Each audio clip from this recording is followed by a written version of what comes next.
up with a speedy guard. Great screen, spin move, layup, he missed it. Williamson fights for the board. His putback is good.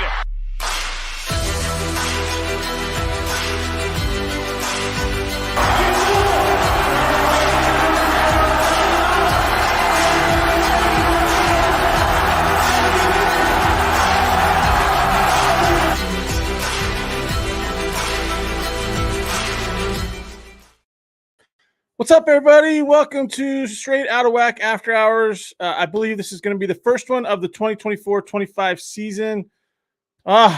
Happy tip-off eve, everybody. The 2024-25 season is finally here.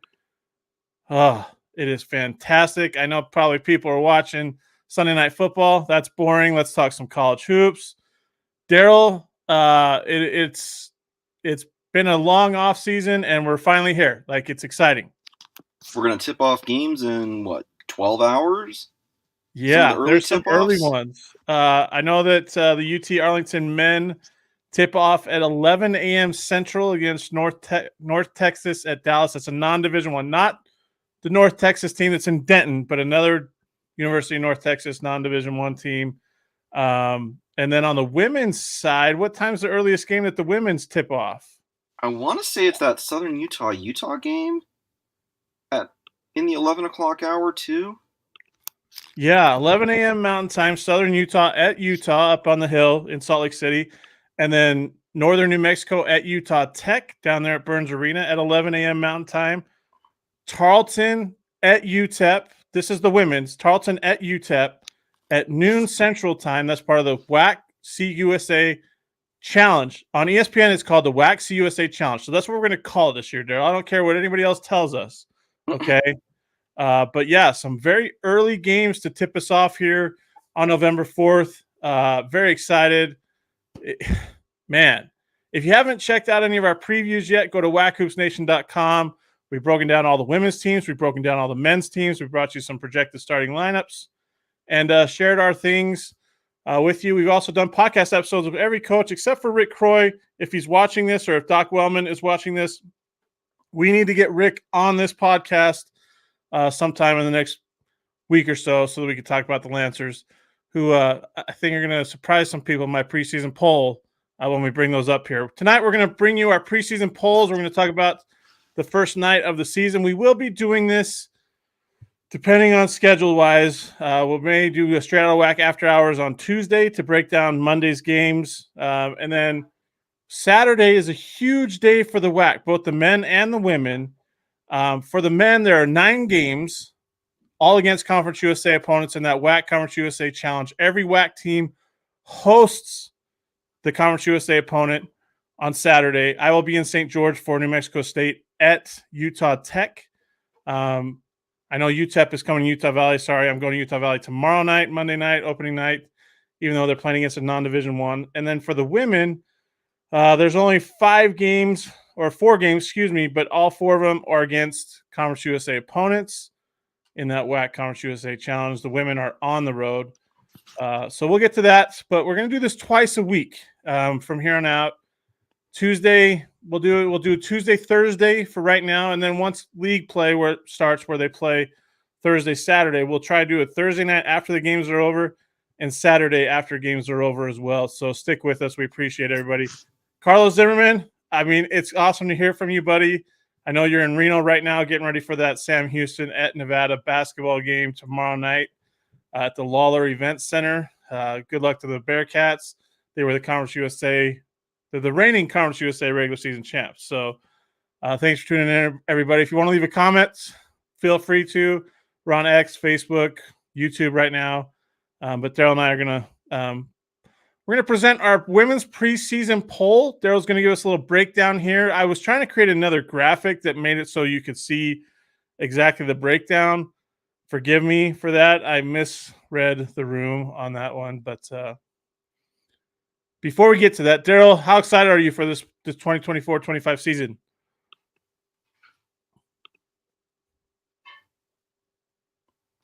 Oh, looks like my internet went wonky. Daryl, how excited are you for this 2024-25 season? Oh, yeah, I am so ready to get started, get games tipped off.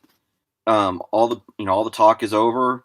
Let's throw the ball up in the air and see what happens over the course of the next 4 and some change months until we get to Vegas.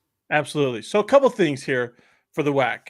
First off, there's no seating system this year like there has been the last, 2 years. So no seating system.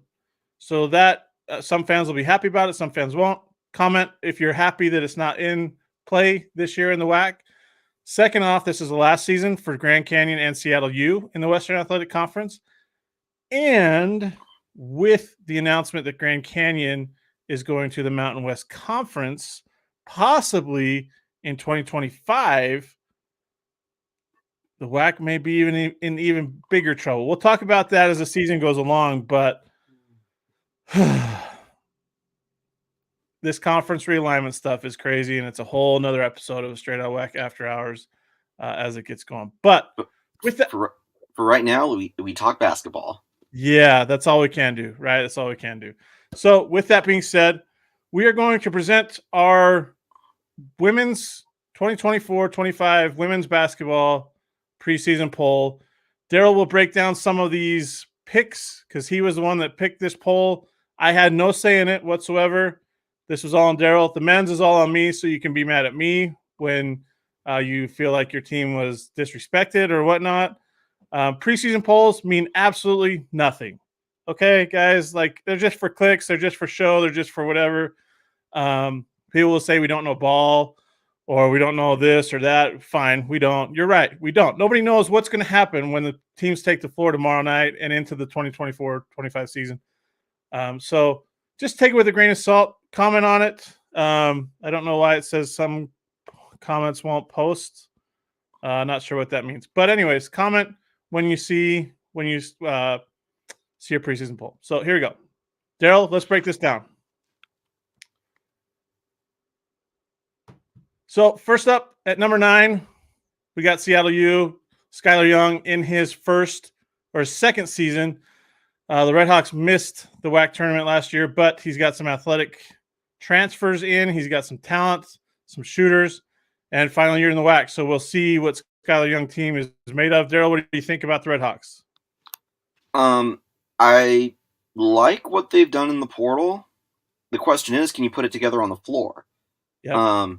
It's a totally retooled roster. One returner from last year in Juliana Walker. Oh, and Sheridan Liggett, right? Yep. And let's move on to number 8. Sorry, these things move rather quickly, guys. So let's move on to number 8 is my alma mater, Utah Valley. I'll break this one down, Daryl. Consistency from the Wolverines. They have probably the most returners out of anybody in the WAC this year. And consistency is the biggest one. Tessa Chaney right there in the picture. Expecting big things from her, Talia White. And just Dan Nielsen's crew, consistency. Number 7, tell us about the Trailblazers, Daryl. Biggest question, can they score enough points without Maddie and Macy Warren to keep themselves in games? And can they stay healthy? The last 3-4 years of this Division I era, they have not been healthy. A fully healthy roster. Emily Isaacson right there in the shot. She's coming back from a knee surgery. The Warren sisters are dealing with knee surgeries. It's just one of those things. Utah Tech coming in at number 7. J.D. Gustin's crew can be very good when they want to be. Number 6, Tarleton. Bill Brock's second year. Daryl, break it down. Nice job in the portal. Look for big strides from Faith Acker in her second year down there in Stephenville. Really like the additions of Nikki Van Wyck to the roster there, and a couple of other nice additions at the guard line. Texans are going to have to score more points to keep up in the WAC. And it's their first year of full membership at the Division I level. Same with Utah Tech. So both of them are eligible for the NCAA tournament. ACU, dynamic guards in Bella Earl, Peyton Hole. They got Zoe Young as well as the floor general. So what are we expecting for Julie Goodenough's crew? Expect the same high-powered offense as always from the Wildcats. Biggest question, can they defend well enough in close games to pull them out? Bella Earl, triple-double waiting to happen. Could be a WAC Player of the Year dark horse for Julie Goodenough's Wildcats. Very interesting to see what happens. Southern Utah at number 4. They get Dela Bellini back. They get Sam Johnston back. They get Jaden Brown back from injury and from having a child. I like this Southern Utah squad. Yeah, very intrigued by Tracy Mason's bunch. Obviously, Jaden Brown joining the fold and making her debut in SU Red is going to be a big addition. Sydney Gandy, the Idaho transfer, expecting big things from her as she goes from playing against Mason to playing for her. And then we got the defending WAC regular season and tournament champion, California Baptist Lancers, at 3. They lost 3 big pieces, Kinsley Barrington, Chloe Webb, and Nene Calhoun. But they returned quite a bit, and they get Grace Schmidt back from injury, so watch out for the Lancers, right, Daryl? Yeah. The reason I put them at 3 was just the simple fact of how do you replace Kinsley Barrington, Nene Calhoun, Chloe Webb? Yep. That's an awful lot of points to go around, an awful lot of shots. How do they do it? Yep. Number 2, UT Arlington. They made a run to the WAC semifinals last year, kind of ran out a little bit of gas. Avery Brittingham is back. Talia Clark is back. This team, Sharika Wright's got this team and this program going in the right direction. One could very easily make the argument that Sharika Wright won the Portal Wars this year with the addition of Zoe Nelson and Aspen Thornton. I expect big things from those two this year. This could be the year UTA gets over the top. Yeah, very possible. And then number 1, obviously GCU. Trinity San Antonio played for Puerto Rico this year in the Olympics. Tiara Brown is back. I mean, the Eric Strip sisters are back. Daryl, it's just probably Molly Miller's best team since she's been there. Yes, talent-wise, yes, most definitely. But the biggest question, if they get themselves into a clinching position like they did last year, can they finish it off? Yep, 100%. 100%. So if you missed that, that's our women's preseason poll. Again, at number 9, oh my gosh, I have to go back into it because I didn't make that graphic. At number 9 was Seattle U, second year under Skylar Young. They got a lot of new faces, so we'll see what they can do. Number 8 was Utah Valley. They need to be consistent. They can be very good and they can be dangerous. They beat CBU last year. Number 7, Utah Tech. It's just about being healthy. If the Warren sisters are able to come back, if Emily Isaacson's back to form after her knee injury last year, this team could be very, very good. JD Gustin always puts a good product on the floor when they're healthy, right? That's the big thing, when they're healthy. Yeah. And then number 6, Tarleton, Bill Brock's second year. Faith Acker, he mentioned, they're just got to get her conditioning up, but he likes the pieces around her. And Bill Brock's a winner. He was the assistant coach at Baylor when they won all those national titles. And so he's a winner. And I love the conversations we had with him. If you get a chance, go check out our podcast episode with him. It's a great discussion. And then 5, ACU. Can they defend? We know they're going to score, right? With Bella Earl, Peyton Hull, and that offense, they're going to score a lot of points, but can they defend enough to win and close out games, right? Absolutely. Yeah, that's the biggest question for ACU is defensively. Seems like they've made some steps in the right direction the last couple of years, but still need to be better on that end of the floor. And they are haunted by WAC Vegas. Let's just put it that way, because the 3 years that they've been there, they have been bounced in their first game. So if you remember right, it was 3 years ago when they played Sam Houston and got beaten that first round, even though they led by double digits most of the game. Last year, it's just one of those things. So number 4, Southern Utah. I like what Tracy Mason did. Ava Ulrich. We didn't even mention her name. Keep an eye on her for the T-Birds. She's going to be very good. She played as a freshman last year, was really good for Tracy Mason's crew. Now they're a little bit deeper. And so the 2023 champs should have a bounce back year. Let's put it that way for the T-Birds. Number 3, CBU. Listen, all Jared Olson does is win, win, win. And I hope his kids are watching this so they start playing that song at his house right now as I say that. But all he does is win. And they've won 2 WAC regular season titles, 2 WAC tournament titles in 4 years. They played for the title last year and lost to it was Southern Utah they lost to last year, right? No, the year before. 2023, excuse me. 2020. Yeah, 2023. And then in 2022, they made it to the WAC semifinals. So this is a team that wins, right? And they have a CBI or a WBI tournament title under their belts from 2023. So 3 tournament wins titles in 4 years at the isn't bad. So and they're about to embark on their toughest schedule non-conference wise in program history. 100%. The toughest schedule in the WAC, non-conference wise, belongs to the California Baptist women's basketball team, the defending champs. Then number 2, UT Arlington, Sharika Wright's crew. We saw them play at the WAC tournament last year. I saw them play a couple times in person. One time they got beat up by Lamar, who ended up winning the Southland Conference last year, if I remember right. And then they lost to UTRGV when I was there in Edinburgh. So I'm pretty sure Sharika Wright doesn't want me to come to any more games. But I could be wrong. Either way, Avery Brittingham's back. Talia Clark's back. Nyla Threet is back, and she has some key pieces, some talent, some depth. I like this UTA squad. I really do. I think they're going to be tough. They're going to be a tough out again. I do too. And in 2.5 weeks' time, they'll be at Mackey at Wright's alma mater, right? Yeah. Yep. It's actually 3 weeks from today. Sharika Wright will be going back to where she was an All-American and helped lead the Purdue Boilermakers to a Final Four. She'll be taking her UTA team back to Purdue.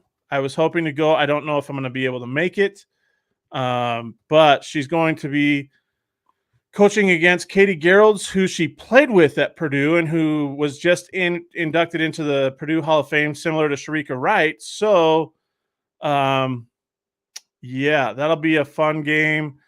Any of you UTA fans that are watching that are going to that game, that are going to West Lafayette, check out Bruno's Pizza. It's a great place, family owned. My cousin's wife runs it. So, good times. And then number 1, GCU.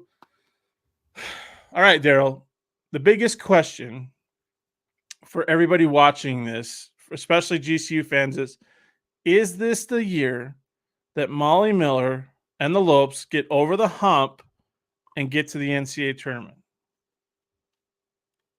Can they win I'm for 3 putting you on the days spot with that. Can they win for 3 days in Vegas? Yes. Well, remember, here's the kicker. They don't have to win 3 straight days. The new bracket, the 1 and 2 seeds will play a game, then they would have a day off. Then they would play Friday, Saturday. That will help GCU. That gap day, just because of the way they like to play the full court. That will help GCU keep fresh legs. Yeah, I want to pull up this bracket so we can take a look at it because it's very different than what it's been. I need to zoom in on my thing, but let me show everybody this here, folks. Check out this. Here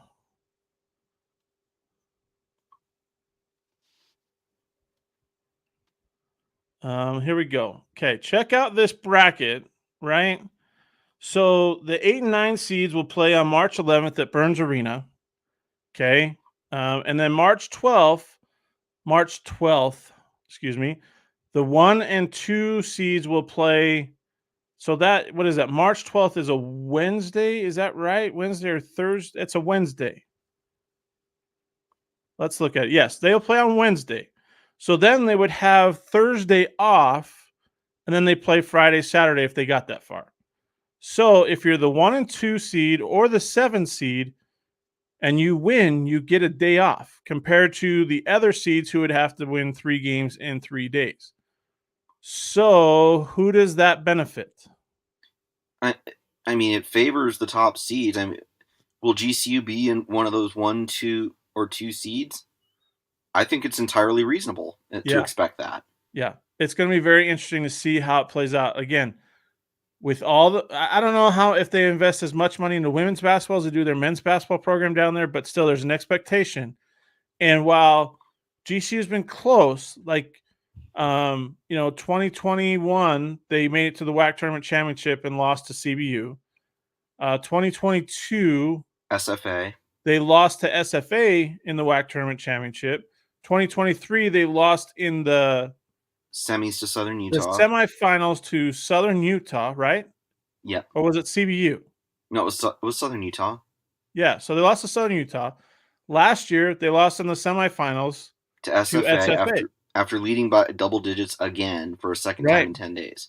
So can they finish the job this year? That's the big question. And like you said, when they have that chance to win a regular season title, can they do it?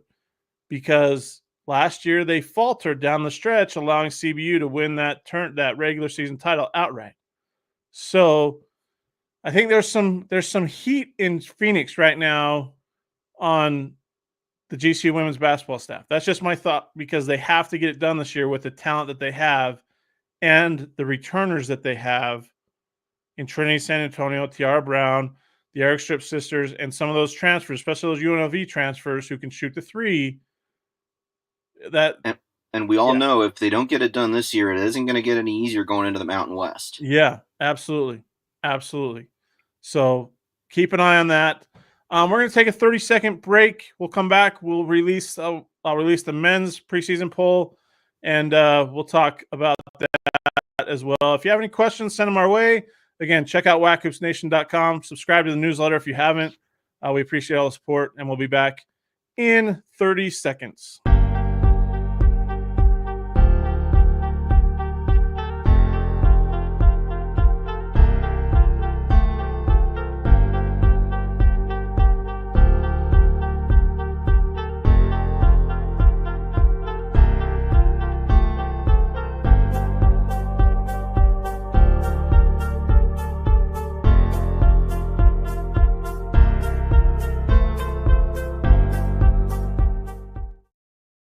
All right, guys, we're back. Thanks for sticking with us. If you have any comments, go ahead and feel free to leave those. You can leave them on X, Facebook, YouTube, whatever, where we're streaming. It's always good. Carlos was checking in from Reno, Nevada, where Sam Houston takes on Nevada on, tomorrow night to open the season. Ray Silva, sup, Daryl and Kyle. GCU's Molly Miller has the hottest seat. I don't want to say it's the hottest seat. It's warm right now. Let's just put it that way. It's very warm, especially with them going to the Mountain West Conference. But she has won a lot at GCU. The one thing she hasn't done is won a WAC regular season title or a WAC tournament title. That's the big thing. So we'll see. Cody Amaral, in the exhibition game, GCU struggled with rebounding the ball. Do you think that was just the one game, or should we be worried about that aspect? I saw a little bit of that game. I don't take what happens in exhibition games very seriously. Salt, yeah, I'm with you, Daryl. Take it with a grain of salt, because it's an exhibition game. You're playing against somebody other than your own team. I mean, I know they played Baylor in that secret scrimmage, whatever, but like, you're in front of your home fans. You're shaking off the rust. Here's my one concern, and maybe it's not going to be a concern long term, but outside of Duke Brennan, they don't have another inside presence. Luke Warren could protect the rim, but he played around the perimeter a lot more than I thought he probably should have in that exhibition game. That's just my opinion, because for his size, his length, he should be in there helping with the rebounding and stuff like that. But then again, it's an exhibition game. Those don't really matter. I don't give a lot of stock to him. Tim Fink said it will help having TGF back at the floor. Yes, but for the first 3 games, he's not going to be on the floor. So they got to rebound the basketball a little bit better.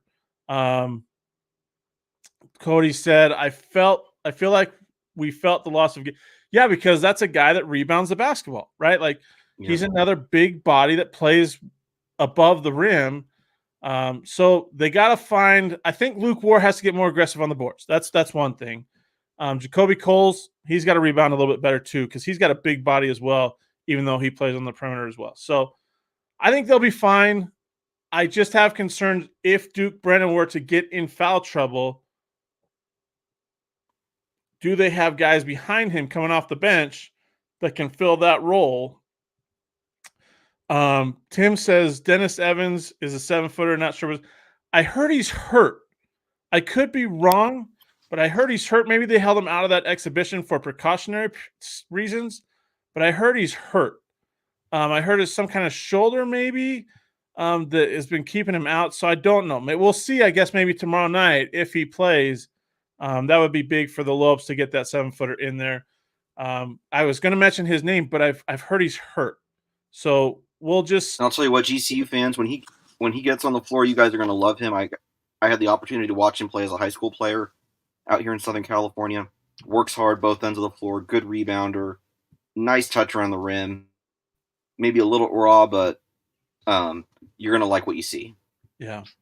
Yeah. All right. Speaking of men's basketball in the WAC. Oh, Daryl, I'm going to touch some nerves here with my preseason poll, buddy. I really am. People can say I did it for clickbait. No, there are reasons for these things. Okay. So let's break down the men's preseason poll from WAC Hoops Nation. This is going to be great. People are going to be so upset, Daryl. It's not even going to be funny. I'm going to get a lot of crap. So number 9 is Utah Tech. Beyond Riley, Noah Gonzalez, they return. But other than that, John Judkins has basically got a whole new roster. They're at Oregon State tomorrow night to open up the season. So it may be a long season again in St. George. Let's just put it that way. Beyond Riley is exciting. Noah Gonzalez has been there for a long time. He started basically every game that he's played in at Utah Tech. So they got 2 experienced guards, but they lose Tanner Christensen and have to open up a whole new roster. Number 8, Tarleton. Now, people will say I'm crazy for this. Who do they return? Okay, Freddie Hicks was in a boot in his exhibition game, maybe precautionary reasons, but they lose everybody that played significant minutes in 2023-24 that was on that 25-win team. I want to wait and see what Tarleton does, but that's why I have them at 8 right now, because we don't know about them. If anybody knows about them, please tell us. Kyle, to me, this reminds me of SFA last year. Yeah. Number 7 at ACU, Leo Bettiol right there in the screen. Hunter Jack Madden, but Brett Tanner has to find a floor general. He didn't really have one with Kavion McClain last year. It kind of was up and down. And they got to find some points somewhere. But they did score a lot of points against Texas A&M Corpus Christi in that exhibition game that they had. So maybe they can score. They just can't defend. Number 6, Southern Utah, Dominic Ford. Keep an eye on Jameer Simpson. Remember that name, folks. He might be an all-WAC performer. He redshirted last year in Rob Jeter's first year. But now in the second year, Rob Jeter's got his dogs, as he said he needed to get last year when I talked to him when I was down there in Cedar City. But he's got some dogs. Watch out for the Southern Utah Thunderbirds. They're going to be very fun to watch. I think they're going to have a really good season. Number 5, Utah Valley. Tanner Toolson, Ethan Potter are back, but Todd Phillips has to replace quite a bit. However, I feel like this team is going to play fast. They're going to shoot the ball well. It's just a matter of chemistry. Can they figure it out immediately? They play non-D1 before hosting UTEP on Saturday in the WAC CUSA Challenge, Utah Valley. Todd Phillips did win 16 games last year. That's more than Mark Pope and Mark Madsen in their first years at Utah Valley. So that's why I have number 5. Number 4, UTA. They only returned 2 guys in Brandon Talbot and Cade Douglas. Brandon Talbot hit the big shot to send UTA to the WAC Tournament Championship last year. But KT Turner in year 2, after winning 20 games last year, has to replace his whole roster, basically. But he brought in some talent, some quickness, some athleticism, which is what he likes. They're going to get up and down the floor. They're going to cause problems for teams. I don't know if they're going to go toe-to-toe with Grand Canyon for 3 games this year like they did last year. Number 3, Seattle U. Don't sleep on the Redhawks. They've won 20 games every year since Chris Victor took over 3 years ago as the interim head coach. Now the head coach, John Christophilus, the sharpshooter, is back. Yes, they have to replace Cam Tyson. They have to replace Alex Schumacher, Shea Riley, but they have Kobe Williamson back. Paris Dawson is back. Boz Panja is back. Victor Rakovic is back. And they added some depth in the paint to help with Kobe Williamson. So don't sleep on the Redhawks. Number 2, CBU. My biggest question in this pick, can Rick Croy let these guys loose? Dominique Daniels Jr. is one of the best players in the WAC. He was second in scoring before he went down with an injury last year. And then CBU fell off the face of the planet with 6 straight losses after he went down. Don't sleep on the Lancers. Let them loose, Rick Croy, and you guys will be very, very good and competitive in this WAC. Number 1, obviously GCU. 4 starters back. Player of the Year, Tyron Grant Foster, came back after testing the draft waters. Jacoby Coles from TCU is brought over.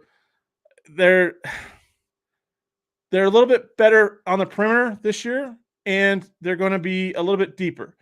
My big concern is in the paint. Like I said, if Dennis Evans is healthy, that adds a 7-footer along with Duke Brennan, that'll be just fine. If he's not, the youngsters that are paint guys, there's a couple of freshmen, they're going to have to step up. But other than that, GCU, honestly, maybe outside of one game in their non-conference slate, are going to be the favorite, are going to be favored in every non-conference game, maybe outside of one, which is against Georgia in Atlanta. So there's our men's preseason poll. Again, number 9 was Utah Tech. Number 8, Tarleton. Number 7, oh, I lost it now. Number 7 was, guys, I lost it. Number 7 was ACU. Number 6 was Southern Utah. Number 5, Utah Valley. Number 4 was UTA. Number 3 was Seattle U. Number 2, CBU. And number 1, Grand Canyon. So share what you thought about these preseason polls. Give us your comments. I know some fans that are probably watching are probably like, Kyle, you are off your rocker with your preseason poll. Guys, it's one of those things where they don't matter. But I can't put teams that I don't know anything about the players or the experience. Here's the thing with Tarleton, and people say, well, I'm nuts for putting them at 8. There are maybe 2 guys on that team, maybe 2, even though they didn't play a ton last year, with Division I experience. Okay? So I don't know how these guys coming up from JUCO or Division II to the Division I ranks, how they're gonna handle things. And, if Freddie Hicks is injured and can't play for a while, that puts a little bit of a damper on the Texans, right? Yeah. So, and the thing is, outside of GCU, I'm just thinking down the line, outside of GCU and Seattle U, we don't, and maybe Southern Utah, we don't really know much about the other teams because we don't know the new faces very well. We haven't seen them play, at these new schools. We can say, well, they did this at that, at this at their other institution. It doesn't matter. Fardos Amac, if you remember him, the big Utah Valley center, he averaged like 4 points and like 5 rebounds per game at Mercer. And then he was a 15-15 guy at Utah Valley. Ashbjorn Midtgaard for GCU. He barely saw the floor at Wichita State, and then he was the WAC Player of the Year. So, guys, it's hard to put together preseason polls for teams that you don't know what their players are going to do, what their newcomers are going to do, how the chemistry is going to interact, right? GCU's favored, obviously. They're the preseason favorite. Everybody loves them. They're getting all the hoopla, all the hype from a lot of the mid-major polls. Even some national attention. Tyron Grant Foster was one of Jay Billis's All-Americans. Fielder 68 says he's one of the best wings in the country. So we know about the Lopes because we know what they're returning. The rest of the WAC, we don't know a lot about. And beyond CBU, basically. CBU, even them. One name to keep an eye on with CBU too, Kendall Coleman. He played last year, played some sparingly minutes. I want to say sparingly minutes. He played a lot of minutes. And he's going to be very good in the paint. He's athletic, can play multiple positions for Rick Croy. Like I said, if Rick Croy lets those guys loose and lets them play their game, kind of like that Don Haskins Glory Road movie, right? If you let us play our game, coach, we're gonna win. CBU could be the same way. This is a big year for Rick Croy in Riverside. Yeah, I think so too. Especially with the success the women's program is having, the success a lot of other programs are having on that campus. Kind of feels like men's basketball has been left behind. Yeah. You know what? I got a funny comment here. Arion Simmons is watching. Appreciate the shout out, big fella. Wish you were back at ACU. It would have been fun to watch you again, but Had a lot of fun watching you over the last 3 years. I was the point guard. That's a 6'7" dude, that's rumbling, stumbling down the floor. Could run it, could shoot it. Man, one of my favorites in the WAC. And he was the point guard at times, a lot of times for Brett Tanner's crew. Cody, how many games realistically do you think GCU will win? Oh, you would ask this question. What they win? They won 31 wins last year? Is that right? Or was it 30? I think it was 30. Was it 30-5 last year? I remember the 5. I don't remember right. The win total. Sorry, guys. I lose interest in GCU because they're leaving the WAC next year. Well, they were leaving it for the WCC, and now they're leaving it for the Mountain West. No, they went 30-5 last year, 17-3 in conference. Had those 2 weird losses on that Texas swing at Tarleton and at ACU. That was weird. And Bryce Drew said stuff about the officiating and whatnot, but yeah. Anyways, and UTA fans will probably say, well, they should have had more losses, but UTA couldn't close a game. So, Cody, I don't know, man. It kind of depends. If they win the WAC tournament and they get to the NCAA tournament. Last year, I thought they were going to Sweet 16. They had Alabama on the ropes, and I thought that they were. But the role players around Tyon struggled, right? Tyon was able to do his thing, but the rest of the team kind of struggled shooting the basketball. It's all about matchups if they get to the NCAA tournament again. Some people think they'll be an at-large team. Like I said, their schedule this year, the non-conference slate, they're going to be favored in every single one of their games except for maybe one. And that is December 14th against Georgia in Atlanta. They don't have Tyon for the Cal State Fullerton, Western Kentucky, and I don't think they have him for the Arizona State game either. So I'm going to say 31 wins.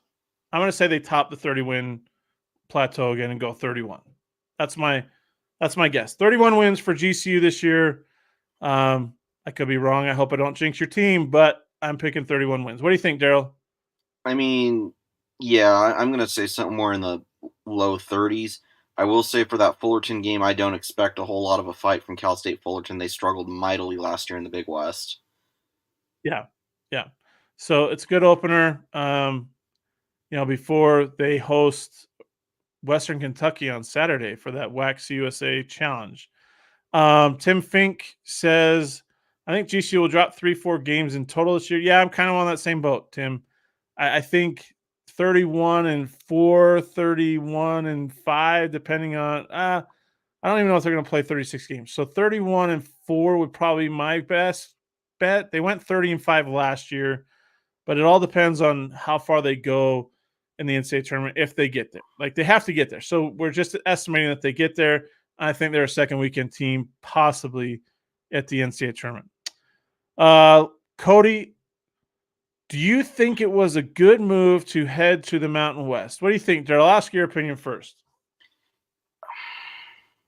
I mean, basketball-wise, those 2 leagues are pretty dang even on the men's side. With the way that the league's going to look when GCU goes to them. In their new incarnations? 100%. Yeah, 100%. Do I agree with the move?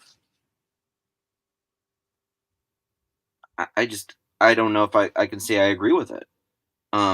Is it going to end up being good for the entire department? That's how I look at things, not just one sport.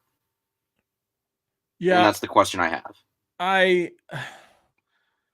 I think it's sixes, to be honest with you, Cody. I really do. Because here's the thing.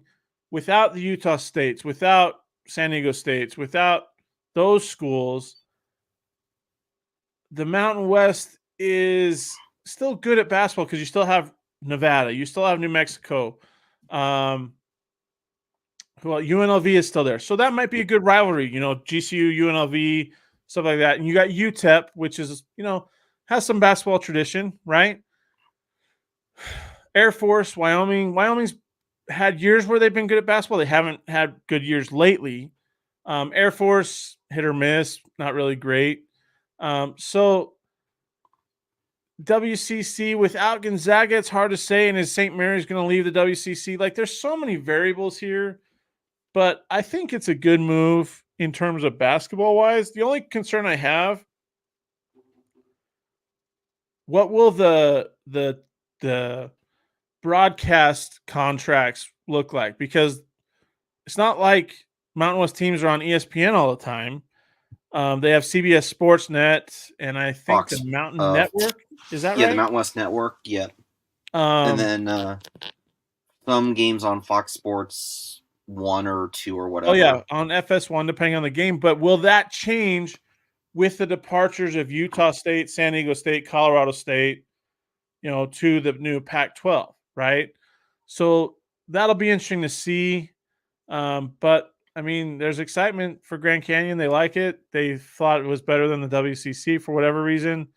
And, only time will tell. Yeah, only time will tell. So the thing is, they have the money to compete in that league immediately. So they should be able to compete in the Mountain West immediately.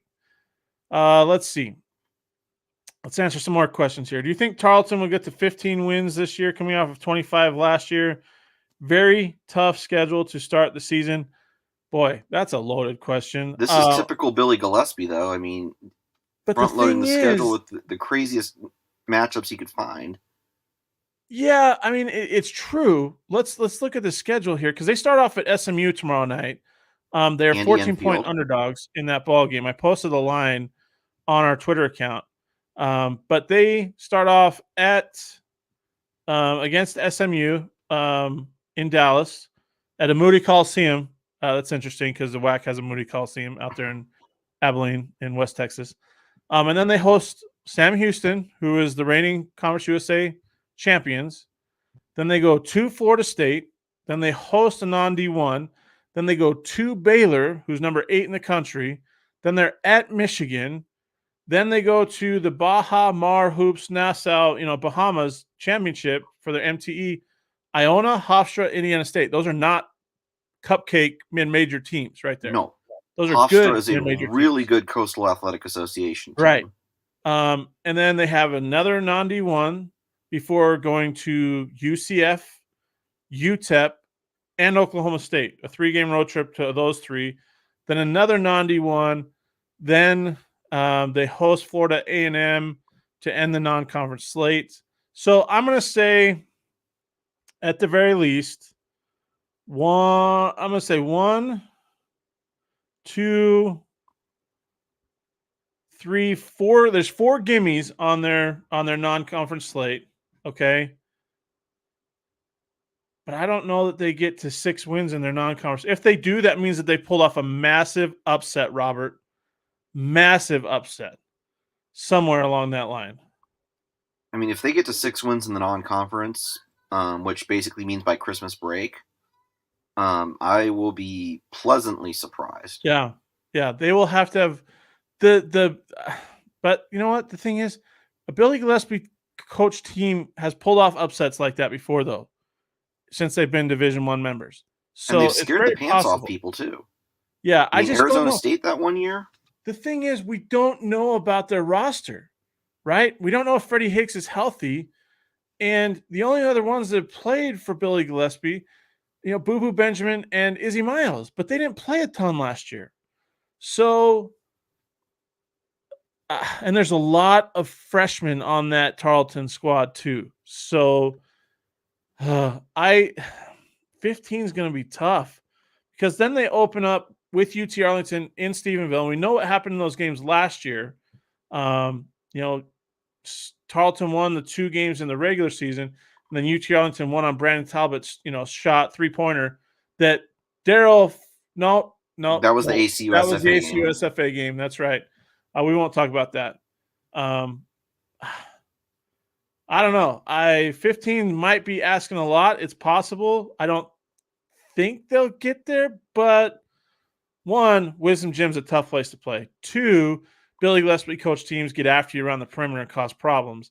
And 3, there's so many unknown variables with that Tarleton team that who knows, they could, because there's no film on them, they could shock people. Let's just put it that way. Oh, I love talking WAC Hoops, you guys. I love being back here on the Straight Out WAC After Hours. We appreciate everybody that's tuning in right now and sharing some questions and sending them our way. We love these interactions. Daryl covers the women's side. I do a lot of the men's. We both combine for both. And, we love talking about this stuff. It's good times. Nathaniel, are there any teams that are rumored to join the WAC? No, not yet. I honestly, I don't know who they could. That's the problem. I don't know. There's so much instability right now, right, Daryl, that you just don't know that a Division I team wants to take that leap of faith after what's happened over the last 3 years with the departures. And honestly, can you blame a Division I AD for not wanting to? I mean, considering that who the WAC has lost over the last few years. Yeah, I mean, I can understand an AD's trepidation. Yeah. And the thing is, with the New Mexico State move made sense because they needed a home for their FBS football team. Like, that was a no-brainer. I get it. Sam Houston, they had to jump at the FBS opportunity, and they're bowl eligible this year in their second year at FBS level. So that's great on them. The one that hurt was when Lamar went back to the Southland and UIW reneged on their, their acceptance to come to the WAC, right? Yeah. So that hurt because that took away football really in the WAC, because that's those two football schools, good football, decent football schools. I shouldn't say good, decent.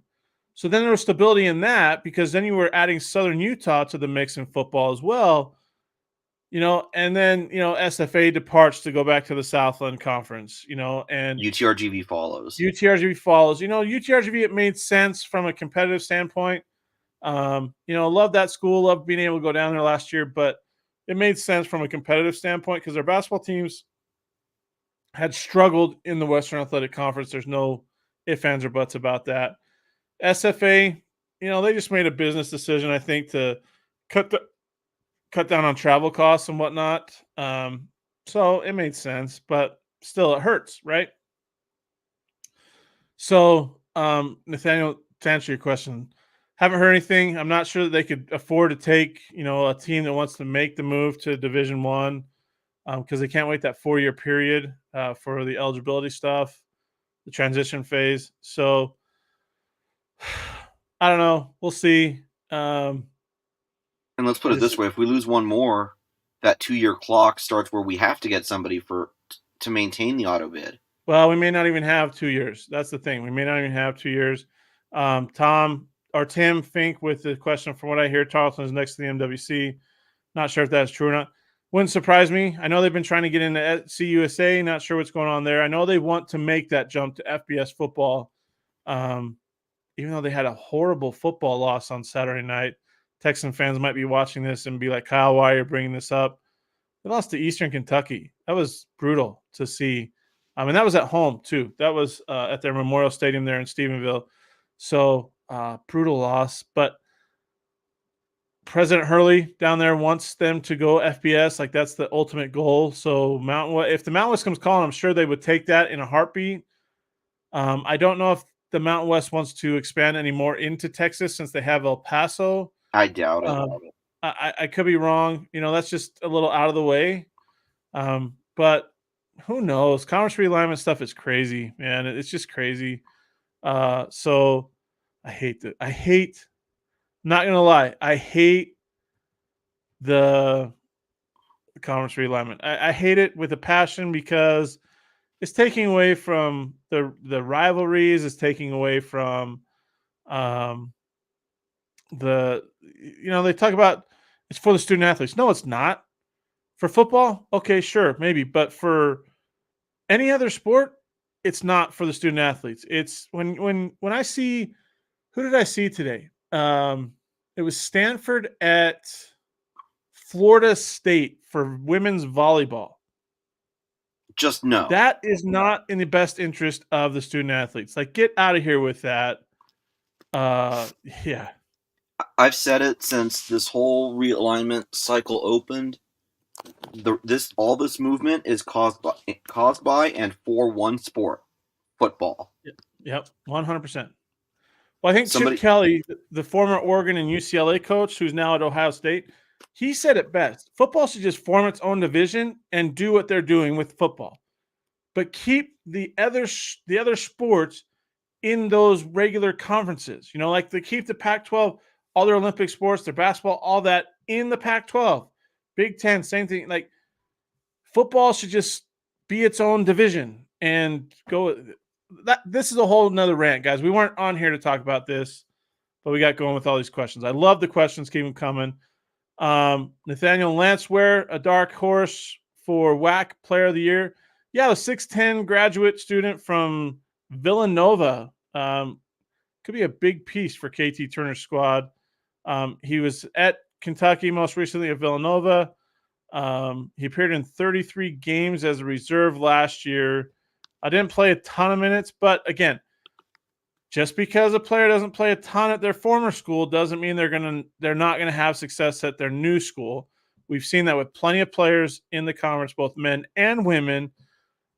So yeah, possibly. I think, to be honest and to be fair, the WAC Player of the Year award is a two-headed monster right now. Tyon Grant Foster obviously is the WAC Preseason Player of the Year, as voted on by the coaches. Dominic Daniels Jr. of CBU will be right in the mix depending on how the Lancers do in 2024-25. That's my honest opinion, because we saw what happened to the Lancers when Daniels went down last year. After he got hammered against Seattle U, there was no call, and he had a knee issue that kept him out the rest of the year, and they struggled down the stretch. So it's a two-man race, but there are some dark horse. Lanceware is going to be one of them. I think John Christophilus will be another one to keep an eye on. So just it'll be a good time. Jameer Simpson from Southern Utah, depending on how the T-Birds play out. But again, like Billy Donlin, who was a former Kansas City coach, said in 2019 at WAC Media Day, how does that player impact winning? Right? Can the team win without him, or can they? That's a big thing for Player of the Year. But then again, it's voted on by the coaches, so that's a better question for the coaches. Tim Fink, don't you dare put me on the spot here, because I do not want to burn bridges in this league. This is not a fair question. Okay? Not a fair question at all. Top 5 coaches in the WAC. Are you ready? Are you ready? And I'm gonna make a disclaimer, okay? Everybody would say that Bryce Drew would be at the top of my list. He's not number one for me. Only because he has so many resources, connections, NIL, so forth at GCU that he should be doing what he's doing. Let's just put it that way. He's a great coach, but I'm going to give you a couple of names that might be ahead of him in terms of just pure coaching because of the lack of resources or the limited resources that they have. Chris Victor is probably number one on my list. 3 straight 20-win seasons at Seattle U. They haven't done that in like 60 years. They won the CBI this last year. They've won a WAC regular season championship. And that was in his first year, right, when he had to take over as interim head coach 3 days before the season started. And he's getting guys from the Pacific Northwest to come back to Seattle U. So Chris Victor's number one. Gosh, you're really putting me on the spot here, and I hate this. I hate it. Todd Phillips would be my number 2. And the reason I say that is, like I said, he won more games in his first season as head coach of Utah Valley than Mark Pope did and Mark Madsen did. And we saw what Mark Madsen did in his time at Utah Valley and elevated that program. Todd Phillips, who won a national title at Salt Lake Community College, won more games than both of those guys. Can he keep that ball rolling at Utah Valley? Number 3 is Bryce, just because all he does is win, right? Like, with New Mexico State gone, it's been GCU's league, right? And the down years that New Mexico State had, it was GCU's league. 3 out of the last 4 years, they've gone to the NCAA tournament. They finally won a WAC regular season title outright this year. 30 wins, NCAA tournament win. But again, he has so many resources and such big NIL that it doesn't jump ahead of a guy that doesn't and continues to win games. Does that make sense?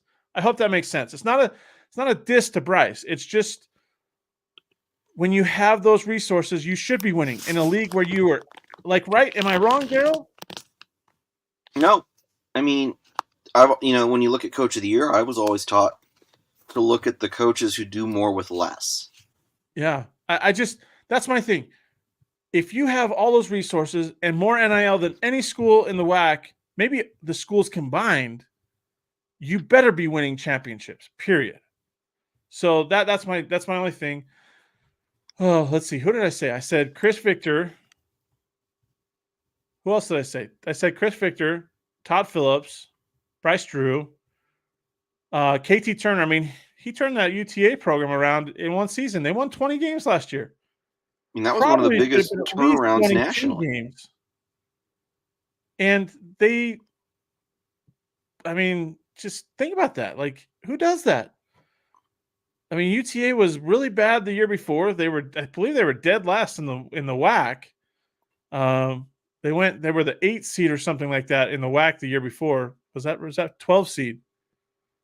Something like that. Anyways, so KT Turner's 4. And then, I mean, she's throwing any of the other ones as my 5. Like, there's so many good coaches in this league, and the wins and losses don't really tell the whole story because some of these teams are winning with less, right? And they have to do with what they have around them. Like John Judkins, I could say is a great coach, but like there's not a lot going on within that athletic department that supports men's basketball like it should. And they don't even have a president at that university yet. So what does that say? Right. And they're trying to invest in football. And it's like, well, yeah, you had that upset win on Saturday, but you're still not good. Right. You're one of the worst teams in the UAC. So they need to get more. I don't know how they're going to do it, but get more money invested in their athletics department, not just basketball, but all of it. Rob Jeter, I think he's going to bounce. Southern Utah's going to bounce back this year. You're going to see how good of a coach he is once he gets his guys in there, which he does this year. Brett Tanner, like he took ACU to the WAC tournament championship in their first year in the WAC, right? Yeah, they've had a couple down years, but still, he's a winner.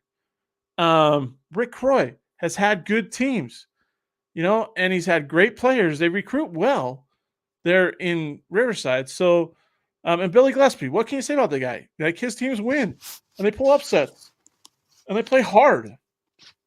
So, Tim, you put me on the spot there. I don't really appreciate that. I mean, I appreciate the question, but I don't really appreciate being put on the spot. One day, less than 24 hours before the season tips off. Darth Dad, transfer portal makes predictions hard. How do you guys judge a team's potential by the plethora of new? That's the thing. We don't. It's a guesstimate, basically. Yeah, it is, because there's a lot of unknowns, right? We don't know who's going to do what. We don't know who's going to step up in their new, institution. They may have had bad seasons at their former institution. Are they going to step up in the WAC, and be a little bit better under a new coach, in a new area, new system, stuff like that? So there's a lot of unknowns. A lot of it is experience and what we know they have returning, if that makes sense. I hope that makes sense. So it's very tough. The transfer portal makes it tough. And in the WAC, it makes it even harder because there's so much roster turnover year after year after year. We're like the G League of the Power 4 conferences. That's what I feel like, right, Daryl? Like that's a fair analogy. Yeah, we are the G League for Power 4 conferences because you see where some of the guys are going now.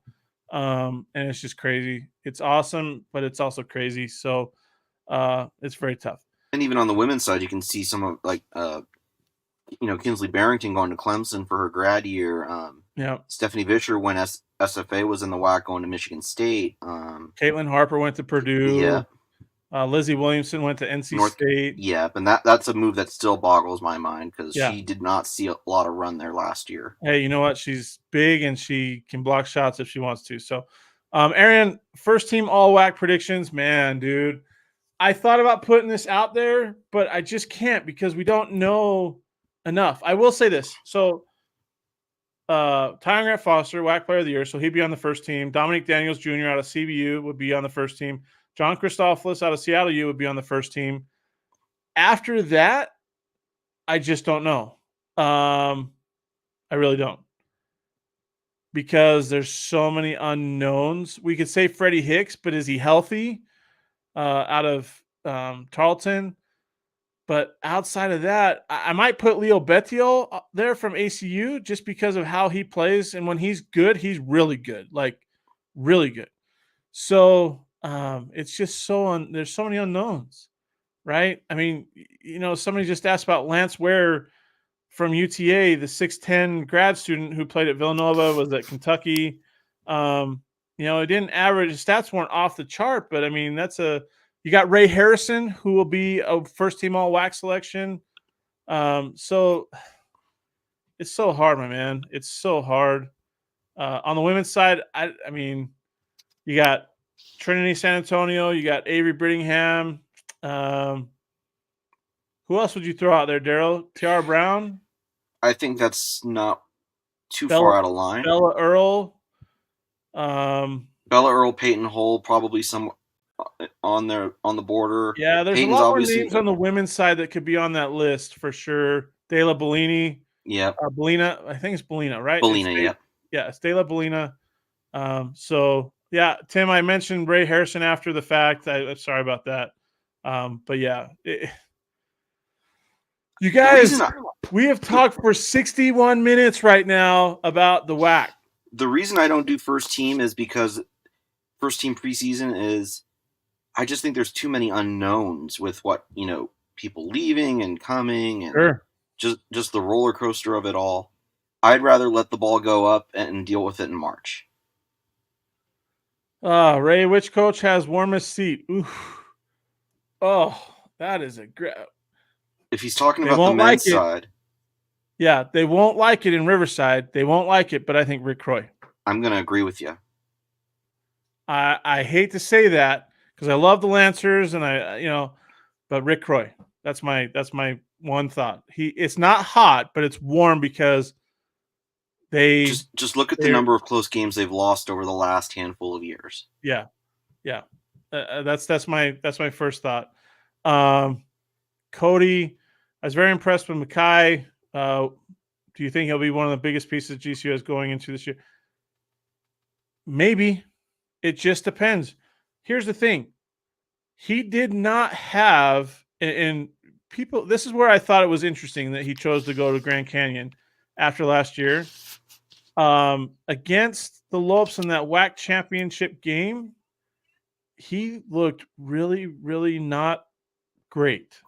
Like, I'm not going to lie. It was pretty ugly. Yeah, he had 4 points. He was 1 of 4 from the field. He had 5 turnovers in that game, which was tied for second on the team in that ball game. They had 26 turnovers in that game. So my concern is if he plays. Oh, my camera went out, you guys. I'm sorry. Let me change that real quick. Oh, it got hot because we've talked for so long. Now we'll go to the FaceTime camera. Hopefully that pops up. Maybe it's not popping up. Oh my gosh, you guys. I'm so sorry. My camera went out.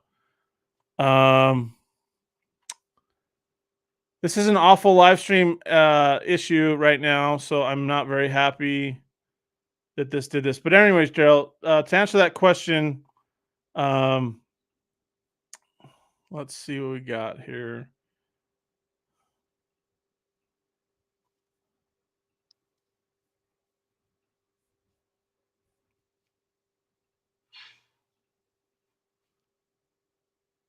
There we go. Sorry, guys. My camera went out. My good camera. So here we are. He could be, but my concern is if he plays against bigger guards, what's he going to do? We saw his quickness. We saw his ability to shoot the other night in that exhibition game. But again, we take exhibition games with a grain of salt. So we'll see what he can do against Division I competition. I don't think we're going to really see what he can do until that Arizona State game, maybe that Western Kentucky game on Saturday, because Western Kentucky is pretty good mid-major. So we'll see. Ray, these are the last couple of questions we're going to answer because we've been going for over an hour here, and I appreciate everybody sticking with us. Everybody that's viewing this is awesome. We're going to be here 2 nights a week, Tuesdays and Thursdays on the regular throughout non-conference play. Probably won't do it on Thanksgiving because everybody likes turkey. Maybe we will, and we can share what we ate on Thanksgiving. Maybe we'll eat it with. Maybe we'll have our plates of dinner on the live stream on Thanksgiving. So we'll see. But how much have invested in pennants in the background only take them after a season or two? Geez, they're like $10 on Amazon, maybe $11. So finally got all of them. Unfortunately, there were a couple that I had to pull off. As you know, SFA and UTRGV I had to pull off from last year. And next year we're pulling off at least GCU and we're pulling off Seattle U. And then we'll see after that. What do you make of the WAC commissioner leaving? I'm not going to answer that right now. Because we're going to end this live stream, Ray. So save that question for another day. Another straight out of WAC after hours when I have a little bit more time. But everybody, we appreciate you tuning in. Check out WACHoopsNation.com. We have our team previews there. We have our podcast episodes with the coaches. We have a couple of player interviews too. Daryl's done a couple with the women recently with Bella Earl and with Grace Schmidt. And like I said, we have all the podcast episodes there. We need to get Rick Croy on it. But Daryl, any last thoughts before we end this straight out of WAC after hours, this first one of 2024-25 on this happy tip-off eve? No, let's tip it up. For those of you that are going to be around tomorrow watching games, I will be on the Twitterverse watching games with you. Let's have some discussion. Let's talk about what we see, what we think of our teams on this opening night. I will say that CBU Oregon game is on Big Ten Plus. It's like $12.99 a month for anybody who is so inclined. I think that Big Ten Plus, isn't that on ESPN Plus? Not that I'm aware of. Oh, okay. But yeah, for our CBU and let's see who else is playing Big Ten teams this year. GCU, Tarleton. Yeah, Big Ten Plus is like $12.99 a month. If you want to get it. But yeah, let's talk throughout the course of the games tomorrow. I'll be on Twitter. Leave your questions and comments, and we'll work from there. Yeah, I will be at a funeral in the morning. My wife's aunt passed away, so they're holding her funeral tomorrow morning. And so I will catch up with the UTA men's team later. I guess we'll see. Because they play at 11 a.m. Central, so it's right at the time that the funeral's happening. So I won't catch that game, but I will be at the UCCU Center for Utah Valley hosting Western Colorado in that non-Division I game. But I'll have the streams going. I'll be checking the scores, StatCast, and stuff like that. And then again, on Saturday, I will be in St. George for that New Mexico State at Utah Tech game. Need to see the former WAC school taking on Utah Tech in their home opener. So, again, Tuesdays and Thursdays, we'll be here 8 o'clock. Yeah, we'll do it at 8 o'clock on Tuesdays and Thursdays. We'll talk about some of the games. Not really much to talk about on Thursday this week, just maybe a preview of some of these WAC CUSA games for both the men and the women. Again, 9 WAC CUSA games on Saturday for the men, 4 for the women. As some of the dates changed for the women, so they're not all on the same day. But anyways, everybody, we appreciate it. Thanks for tuning in, and we'll see you on the next episode of Straight Out of WAC After Hours. Thanks for listening to the Straight Out of WAC podcast. You can find us on Apple Podcasts, Spotify, and other podcasting platforms. Be sure to subscribe so you never miss an episode. Remember to follow WAC Hoops Nation on all your favorite social media platforms.